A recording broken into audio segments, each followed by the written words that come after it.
पहाड़ों के अंदर ऊंची नीची ऐसे ज़मीन होती है, जंगल जंगल थे, डीप रवीन्स थी, कोई जगह ही नहीं मिली उसको हेलीकॉप्टर उतारने के लिए।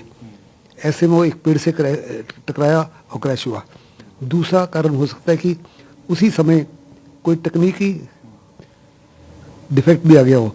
दो इंजन है, अगर एक इंजन भी बुझ जाता है या ख़राब हो जाता है तो तभी भी हेलीकॉप्टर सेफ है उड़ान करने के लिए। अगर टेल रोटर फेल हो जाए तो कोई ताकत दुनिया की सिवाय भगवान का नहीं बचा सकता। तीसरा जो है पायलट एरर, मुझे नहीं लगता ये पायलट एरर है, क्योंकि जैसे मैंने पहले कहा है, उच्च दर्जे के पायलट को चुना जाता है।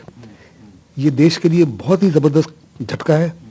विपिन रावत बहुत बड़े पैमाने पर फोर्स की मॉडर्नाइजेशन में जुड़े हुए थे, फोर्स की इंटीग्रेशन और जॉइंटनेस को प्रमोट करने में लगे हुए थे। सारे ही इलाके से, चाहे वो पाकिस्तान के खिलाफ हो या चाइना के खिलाफ है, उससे वाकिफ थे। बार बार पाकिस्तान और चाइना को वार्न करते थे कि अगर किसी प्रकार से हिंदुस्तान को ललकारा तो हिंदुस्तान मुंह तोड़ जवाब देने के लिए तैयार है। ऐसे में अगर खुशी की लहर हो गई होगी पाकिस्तान के अंदर, चीन के अंदर, और खास करके आतंकवादी आंखों के अंदर जो विपिन रावत के रडार पर थे। सर, और जिस तरह बताया कि एक बार आप वहाँ पर खुद फंस गए थे, क्या है उस एरिया में ऐसा सर? बेटे वो एरिया में ऊंची नीची पहाड़ियाँ हैं, डीप रवीन्स हैं, घने जंगल हैं, और कोई भी इलाका ऐसा नहीं है जहाँ पे अगर इमरजेंसी में हेलीकॉप्टर को उतारा जा सके। ओके, तो सर सिचुएशन ही ऐसी बनी होगी जिसको, जिस तरह से आपने बताया कि आधे घंटे से ऊपर तकरीबन टोटल फ्लाइंग टाइम जहाँ से वो टेक ऑफ हुआ to Wellington helipad, Gymkhana helipad, 15 minute से ज़्यादा नहीं होना चाहिए, लेकिन वो हेलीकॉप्टर 33 मिनट्स उस इलाके में रहा। जब 71 में मैं उस इलाके में फंस गया था तो हम तकरीबन 45 मिनट रहे उस इलाके में, और फिर हमको, हमारी खुशकिस्मती थी, हमको एक सड़क नज़र आई और हमने उस सड़क के ऊपर तीनों हेलीकॉप्टर को उतार लिया। और बाद में देखा कि वो सड़क नहीं थी, वो डिसयूज दमन एयरपोर्ट था। यानी दूसरे लफ्ज़ों में इतना ज़्यादा मौसम ख़राब था कि आप जब लैंड भी कर रहे थे आपको ये नहीं पता था कि आप एयरपोर्ट पे लैंड कर रहे हो या एक सड़क पे लैंड कर रहे हो। वेदर आगे भी और पीछे भी, दाएं बाएं में एकदम से ख़राब हो जाता है माउंटेन्स में। फ्लाइट से पहले उनकी हर प्रकार से 3 प्रकार की ब्रीफिंग हुई होगी। पहले उनके स्क्वाड्रन कमांडर ने ब्रीफिंग दी होगी पूरे मिशन के बारे में।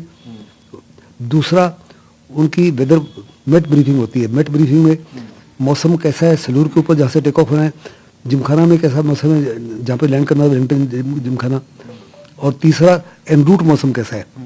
और अगर फिर लास्ट में ATC clearance, air traffic control जो है वो किसी हालत में आपको क्लियर नहीं करता अगर उसको किसी भी अंदेशा हो कि मौसम ख़राब है। और जो VIP भी है वो आमतौर पे 99% पायलट का जो डिसीजन होता है उसको कबूल करते हैं, क्योंकि वो जानते हैं कि पायलट जो है बड़े उच्च दर्जे के हैं, वो ना तो अपनी जान को ना हमारी जान को खतरे में डाल रहे हैं। ये तमाम ब्रीफिंग के बाद ये हादसा हो गया। और ऐसे हादसे में आमतौर पे 2 वजह से, एक तो हेलीकॉप्टर में बड़ा फ्यूल होता है, तो जैसे ही टकराता है तो आग लग जाती है फ्यूल, सो बर्न इंजरीज होती है। दूसरा, क्योंकि आप काफ़ी स्पीड बढ़ रहे हो, एकदम से ऐसे रुकावट होती है तो आपके ये चेस्ट का एरिया है, इसके अंदर जो फ्रीली फ्लोटिंग ऑर्गन्स है जैसे हार्ट है और लिवर है वो टीयर हो जाते हैं। आपकी बॉडी सही भी है, लेकिन हमारे अपने स्टेशन में बगडोगरा में 2-3 क्रैश हुए जहाँ पे पायलट्स की डेथ हुई। बाहर ऊपर से बिल्कुल ठीक ठाक थे, बर्न इंजरीज में भी मर दी थी, लेकिन उनका हार्ट टीयर हो चुका था या लंग टीयर हो जाते हैं। तो सर प्लेन बिल्कुल ठीक था आपके हिसाब से, उसमें कोई खामी नहीं है एक तरीके से? लगता है कि शायद उसमें खामी नहीं थी, लेकिन ये तो इन्वेस्टिगेशन के बाद पता लगेगा। मुझे पर्सनली लगता है कि वो बैड वेदर का शिकार हुआ है। Bad weather,